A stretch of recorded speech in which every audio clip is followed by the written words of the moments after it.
Welcome back to my channel guys. तो कैसे हैं आप लोग? तो अभी हम काफ़ी टाइम बाद क्लासेस चालू करने वाले हैं। तो अभी हमारी जो क्लासेस होंगी फ़िलहाल ईओआरओ के लिए चलेंगे। इसमें हम पार्ट बी से रिलेटेड अपनी जो स्टडी है वो करने वाले हैं। अभी आज हम पढ़ेंगे नगर पालिका अधिनियम पार्ट बी, इसके बारे में। ठीक है दोस्तों। तो नगर पालिका अधिनियम 2009। तो सबसे पहले जो नगर निगम बना था 1688 में बना था, मद्रास नगर निगम। और इसमें जो अपनी अधिनियम बने थे 1951, 1959, 1994 और 2009, ये टोटल अपने अधिनियम बने थे। इसमें 74वां संविधान संशोधन हुआ था 1992 में। और उस समय थे अपने पीएम पीवी नरसिम्हा राव। राष्ट्रपति शंकर दयाल शर्मा। लोकसभा थी दिसंबर 1992, मतलब पारित कब किया गया राज्यसभा में? दिसंबर 1992 में। राष्ट्रपति के पास ये कब पहुंचा यह अधिनियम? अप्रैल 1993। और लागू कब हो गया था ये अपना? 1 जून 1993 में। और राजस्थान में कब लागू हुआ? 1 अगस्त 1993 में। उस समय राजस्थान के जो सीएम थे वो थे भैरों सिंह शेखावत। इसमें टोटल ये जो अपना नगर पालिका अधिनियम 2009 है, इसमें अपने टोटल भाग 9A है और इसमें अनुच्छेद है 243 से लेकर 243 तक। ठीक है। इसमें अनुसूची है अपनी 12 अनुसूची है। इसमें विषय 18 है और नगरीय निकाय 3 स्तरीय की नगरीय निकाय है। और इसमें अपनी नगर पालिका, नगर परिषद और नगर निगम, ये 3 त्रिस्तरीय नगरीय निकाय चलती है। इसमें अपनी जो सबसे पहले नगर पालिका बनी थी, फर्स्ट नगर पालिका ऑफ राजस्थान 1864 में बनी थी माउंट आबू सबसे पहले नगर पालिका बनी थी। उसके बाद 1866 में अजमेर, 1867 में ब्यावर और 1869 में जयपुर। और राजस्थान की नगर पालिका अधिनियम 2009 जब लागू हुआ उस समय 13वीं विधानसभा चल रही थी। उसके अध्यक्ष थे दीपेंद्र सिंह शेखावत, सीएम अशोक गहलोत, राज्यपाल शैलेंद्र सिंह। राज्यपाल ने अनुमति कब दी? 11 सितंबर 2009 को। इसमें टोटल 17 अध्याय हैं, 6 अनुसूची हैं और 344 धाराएं हैं, जिनके बारे में हम डिटेल में पढ़ने वाले हैं। तो आज हम शुरू करने वाले हैं अध्याय 2। अभी तक का जो ये पार्ट है अपना जीके से रिलेटेड इम्पोर्टेंट हो जाता है। वैसे इसमें से कुछ नॉर्मल, तो मतलब नॉर्मल ही है ये। इसमें से जीके से रिलेटेड, ये जीके से संबंधित क्वेश्चंस हो गए जो नगर पालिका में पूछे जाते हैं। ठीक है, अभी अपने शुरू करते हैं अध्याय 2। इसमें टोटल 17 अध्याय हैं, तो अध्याय 2 से शुरुआत कर रहे हैं। इसमें टोटल 48 धाराएं हैं, 3 से 50 तक धाराएं शामिल हैं। इसमें टोटल 48 धारा हो जाती हैं, जिसमें धारा 3 से 7, इसमें नगर पालिका का परिसीमन, गठन, संरचना व कार्यकाल शामिल है।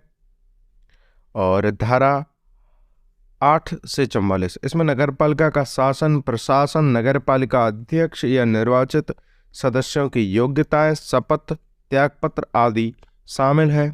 धारा 45 से 47 में क्या उल्लेख है? नगर पालिका के कार्यों का उल्लेख किया गया है। और धारा 48 में अपना नगर पालिका के अध्यक्ष व उपाध्यक्ष के कार्य बताए गए हैं। और धारा 49 से 50 के बारे में नगर पालिका का मुख्य कार्यकारी अधिकारी की शक्तियों का वर्णन किया गया है। अभी बात करते हैं धारा 3 के बारे में। धारा 3 यानी कि इसमें उपधारा 1 है नगर पालिका का परिसीमन। इसमें नई नगर पालिका बनने पर 6 माह में चुनाव कराए जाएंगे। किसी गांव को अगर नगर पालिका घोषित कर दिया जाए तो उसके जो वार्ड पंच होगा वो सदस्य होगा यानी पार्षद होगा, जो उप सरपंच होगा उप प्रधान, और जो सरपंच होगा वो प्रधान कहलाया जाएगा। इसमें पूर्व नगर पालिका को खत्म करने पर निर्वाचित सदस्य को हटा दिया जाएगा।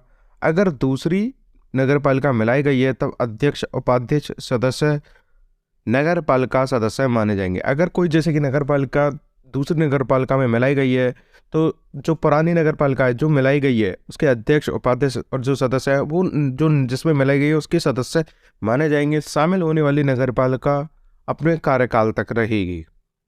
उपधारा 2, धारा 3 की उपधारा 2, नई नगर पालिका बनी है या परिसीमा या सीमा परिवर्तन हुआ है तो सीमा चिन्हों का निर्धारण नगर पालिका स्वयं के खर्चे से करेगी। ठीक है। उपधारा 3, जब कोई क्षेत्र का नगर पालिका अस्तित्व समाप्त हो जाए तब उस क्षेत्र की निधि संपत्ति राज्य सरकार के अधीन हो जाएगी। जो भी संपत्ति नगर पालिका के अंदर आती है वो सब राज्य सरकार को चली जाएगी या राज्य सरकार के अधीन हो जाएगी। उपधारा 4, किसी नगरपालिका को समाप्त कर उसे अन्य स्थानीय प्राधिकारी में शामिल कर दिए जाने पर समाप्त हुई नगरपालिका की निधियां, संपत्ति, अधिकार, दायित्व अन्य प्राधिकारी स्वामित्व में चली जाएगी।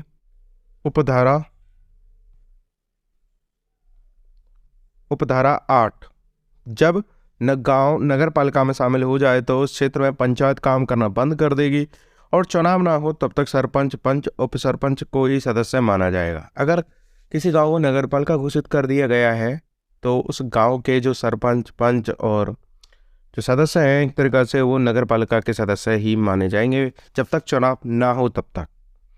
धारा 4, राज्य सरकार द्वारा नगरपालिका अधिनियम के अनुपयोगी प्रावधानों में छूट देने की व्यवस्था भी की गई है। धारा 5, नगरपालिका की स्थापना एवं निगमन। उपधारा 1, किसी गांव को या संक्रमणशील क्षेत्र को नगरपालिका बनाना। उपधारा 2, लघुत्तर शहरी क्षेत्र को नगर परिषद बनाना। उपधारा 3, बृहत्तर शहरी क्षेत्र को नगर निगम बनाना। अपवाद, इसमें भी एक अपवाद शामिल है, उसके बारे में चर्चा करते हैं। किसी ऐसे नगरीय क्षेत्र भाग में नगर पालिका का गठन नहीं किया जा सकता जिसे राज्यपाल अधिसूचना जारी करके औद्योगिक नगर के रूप में घोषित कर दिया हो। वह राज्य सरकार किसी शहरी क्षेत्र के सांस्कृतिक, ऐतिहासिक व पर्यटन स्थल या अन्य महत्व के स्थान को ध्यान में रखते हुए गजट में अधिसूचना प्रकाशित कर उस क्षेत्र में विकास प्राधिकरण का गठन कर सकती है। या फिर इसमें ऐसे क्षेत्रों को शामिल नहीं किया जा सकता ये जिसे औद्योगिक क्षेत्र या औद्योगिक नगर के रूप में घोषित कर दिया हो राज्यपाल ने अधिसूचना जारी करके।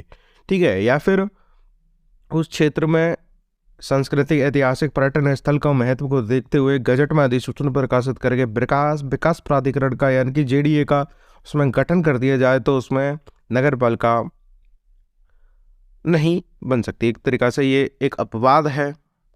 तो अभी आज के हमने अध्याय 2 के बारे में चर्चा की जिसमें कि हमने 5 धाराओं को कंप्लीट किया है। अगर इस तरह से एक दिन में अपनी 5 धाराएं कंप्लीट होती हैं तो 150 धाराएं, अपनी 344 धाराएं, तो ज़्यादा टाइम नहीं लगेगा उनको कवर करने में।